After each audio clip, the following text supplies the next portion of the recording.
everybody, Chelsea Murray here with Positive Futures Dog Training and Behavior.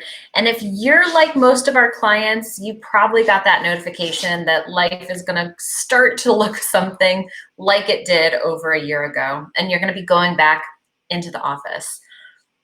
Good news, bad news, I don't know how you feel about it personally, but a lot of our dogs are definitely feeling the stress because over the last year, they've been with us. We've been at home with them most of the day. We kind of got off track with our crating and X-Pen rituals, and now we have a dog that's very Velcro or very bonded to us, and they might be a little bit stressed about this new routine. So today we're going to go over some tips to help you and your dog be more comfortable with getting back to normal. The first thing that you need to do is identify where your dog is comfortable. If you haven't been using the crate in the last year, but that's what you did beforehand, pick up that crating routine again and start there.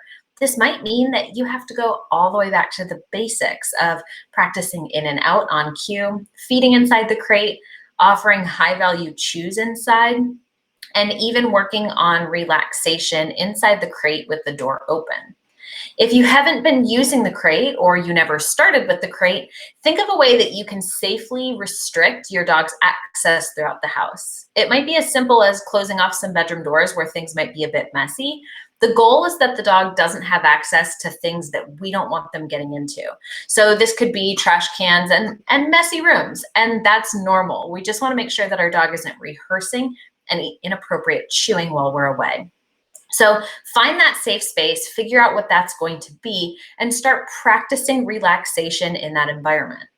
I really like to encourage clients to put an X-Pen or crate in their main living area, and then you can work on this while you're at home with them.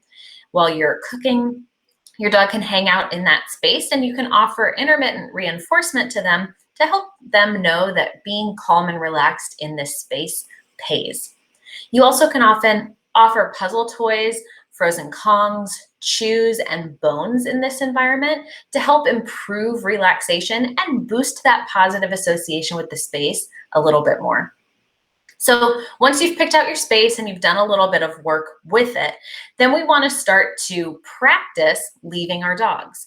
Now, whenever you do this, including when you actually have to get out of the house and go to the office, you want to set your dog up for success. Now, I get it. I'm not a super early morning person either, but I get up for the things that are important, and this is one of them. Make sure that you set that alarm clock a little bit earlier so that you can get up, take your dog for a nice long sniffy walk, maybe do a little bit of training, and offer a food puzzle. This way, before you leave, your dog's physical and mental needs have been taken care of. And with that being said, it means that your dog can relax and have a better chance of success at being quiet and calm while you're away at work. I do recommend leaving your dog with a safe activity, and this depends on the dog. I generally don't offer things like bully sticks that are edible because I don't want my dog to choke on it. But I do offer puzzle toys that I've seen them practice with before and know that they're not going to chew up. So things like the Topple and a classic Kong are good options for me in my household. This way, as I walk out the door, I can offer my dogs something high value. And not only is this going to keep them busy because they're interested in this fun new thing, but it's also going to build a positive association with me leaving. And that's huge in terms of helping prevent some separation stress. I want them to know that good things happen when I leave. Now, when you're working on this routine, whether you're walking out the door for 5 minutes or walking out for your work day, as much as you love your dog, it's really important that you don't make a big deal about your coming and going. I've posted about this before on our social media pages. When I come home from work, a lot of the times my dogs don't even get off the couch. And it doesn't mean they don't love me. In fact, that's a really good thing. It means that they're happy to see me, but that they were totally okay with me being gone. And part of being a good dog owner is setting my dogs up for that confident independence. So that means that our coming and going can't be a big deal to us or them. So about 5 minutes before you leave the house and about 5 minutes when you get back, I do recommend being cool. Play it cool. Don't pay a bunch of attention to your dog. You want to stay nice and relaxed. I'll even go as far as to ignore them. Avoid hugging them, kissing them, it's okay, and getting them all jazzed up before you walk out the door, or coming home and encouraging those jumps and hugs. Your dog is still gonna love you, but you're helping them learn that your coming and going is not a big deal, which helps them relax more quietly while you're away. Now, I like to also leave on some form of music while I'm gone, and this helps keep the dog relaxed. Studies have shown that certain kinds of classical music can help promote relaxation. They have the added benefit of drowning out some of that external noise. So whether you've got neighbors that are making noise or some construction happening down the street, or you just want to promote some nice relaxation while you're away, that music can help keep your dog nice and relaxed.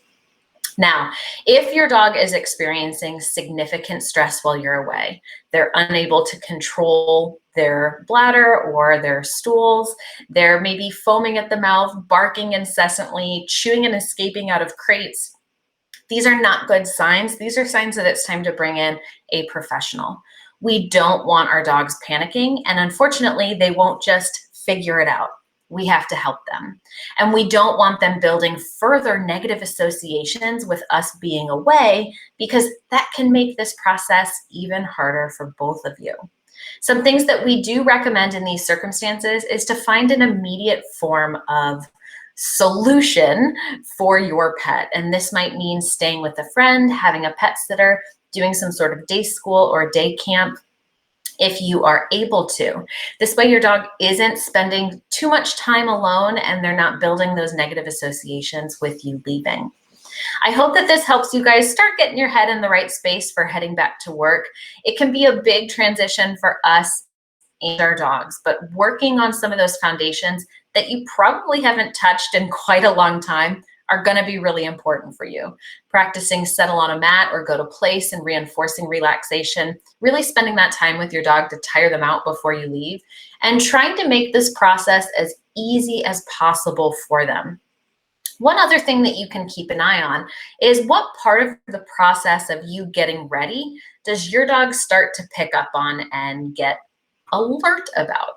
These are things that we can work on desensitizing. So if when I put my shoes on, my dogs get really excited, I'm going to put my shoes on the weekends, walk around the house, cook breakfast, and take them off. And by putting my shoes on and not leaving the house, this starts to tune the dogs in that, hey, maybe the shoes are not a big deal. Maybe they don't actually mean anything. Same thing with your car keys, your purse. These are all indications that you're leaving. And so you can work on desensitizing your dog to them by picking them up and putting them down, putting them on, and then not going anywhere, so that your dog breaks that association that they have with it right now. So I hope that gives you guys some tips. If you have any questions, please feel free to drop them in the comments below. I am going to put a few additional resources in the description that I think might help you guys out on restarting some of those foundations and really boosting your food enrichment that you offer your dog when you leave. All right, guys, have a good one.